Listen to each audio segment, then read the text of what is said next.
and all. Ira Epstein with your metal market wrap-up, and this is your weekend edition for, I guess you could call it the post-July 4th weekend, right?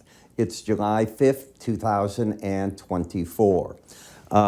So now we go into the markets and start looking at the data. And this was the month, or the beginning of the month, where we started to get a lot of jobs data that is jiving in saying that the labor market is still strong but weakening.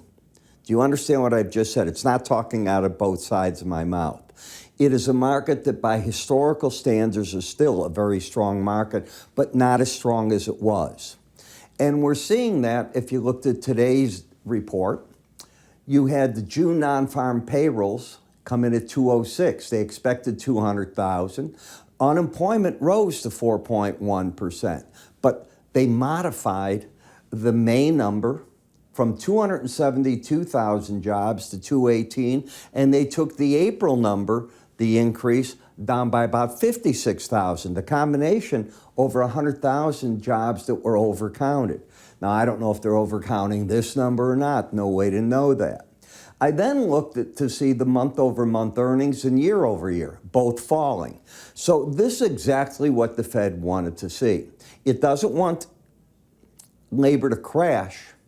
It wants time to get in front of the market and say, okay, we see it slowing down, we see inflation's on the track we want, we've got to offer the cushion to the market. And that's what I think that they're getting ready to do. We need to see CPI and PPI come in weak for the month of June. That would give you one of the 3 months that I am looking for the Fed to say, yes, we can now move, we've locked in these downtrends, at least we think we have, and the rate cuts begin. Does that put September back on the map? It most certainly does. Does it keep December on the map? It most certainly does. So I'm leaving the school that didn't think we were going to have any rate cuts if, and I'm going to repeat it, this doesn't change my position, I'm clarifying it, if we get 3 months down of CPI, PPI, and jobs data, the Fed has every reason then to get ahead of the curve before they have to pull up too hard out of a nosedive and cushion the economy. Got it? That's where I'm at. You're going to have U.S. consumer credit at 2 o'clock Friday afternoon, so be ready for that as well.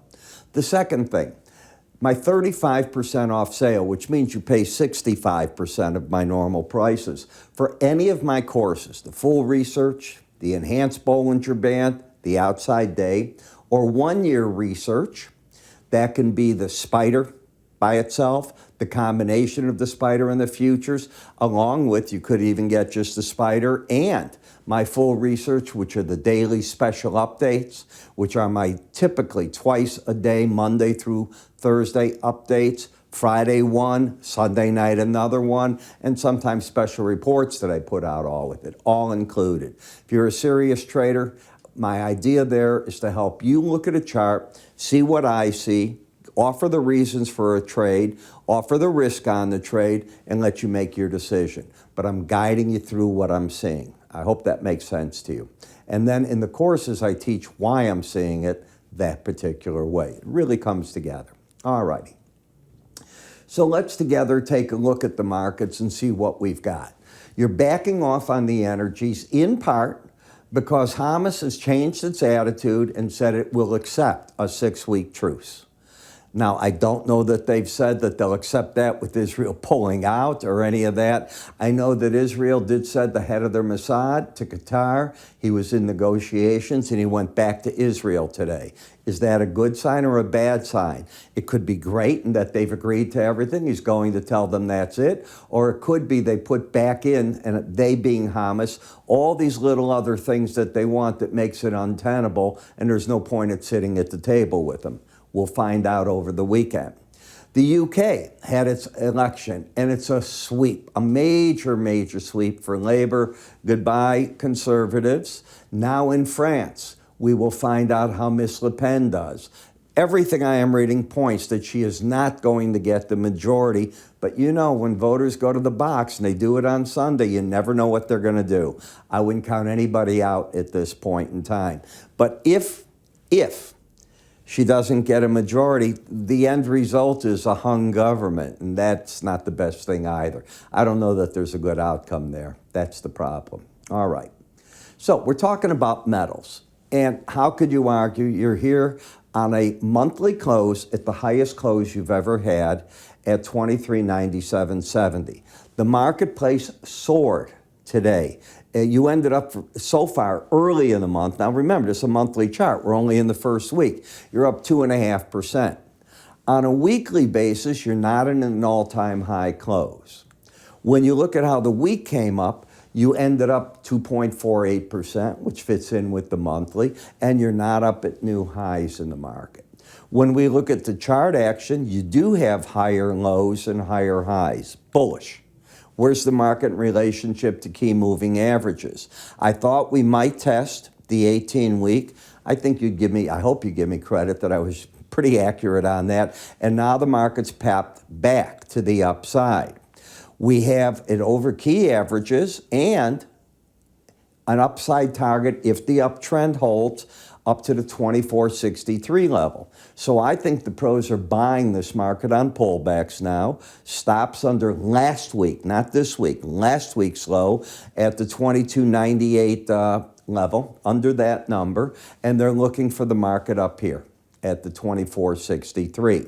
In terms of momentum, you've worked off the overbought condition, and the market made its run after losing the embedded reading to where I thought it might go.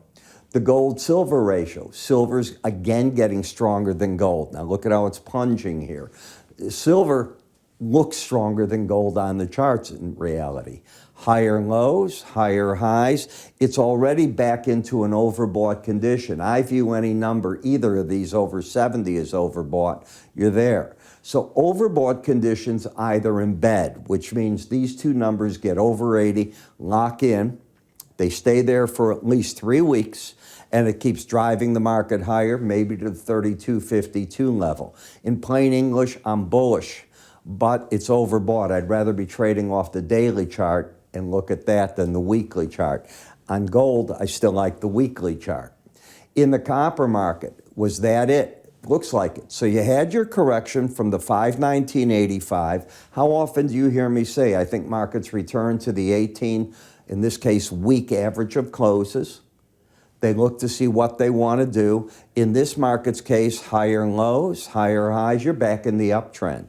You'd have to take out last week's low of 430.50 to take me away from being bullish, still looking for higher prices. In the platinum market, you have an outside week up. Do you know the importance of that? Take my outside day course. I think you will learn it just like that. This is a continuation pattern until this low is taken out. The fact that the battle was at the 200-day average and it's leaving there opens wide the upper target of the upper Bollinger Band. And last, in the dollar index, for the first time in a long time, again, you're back into a downtrend. Now, you tried it here, couldn't get to the Bollinger Band, and you're reinstating it. You closed underneath all the key averages. You'd have to take out last week's high of 105.71 to negate the downtrend. You're opening the door for a potential move to the lower Bollinger Band, but understand what you're really in.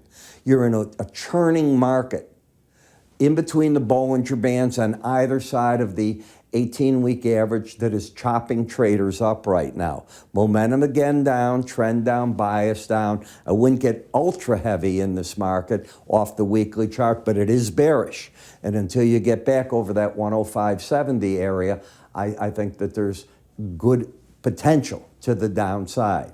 Your potential, 35% off. This is going to end Monday, so you want to do something on Saturday or Sunday. How do you do this? You go to iraepstein.com. You can move your cursor up here. Go to our website, either courses or research. The rest is simple. And when you click on one to buy it, it will say full price initially. When it gets into the card for you to pay, you'll see the 35% off. I'm Ira. You have yourself a great weekend. I'll catch up with everybody Monday. Take care.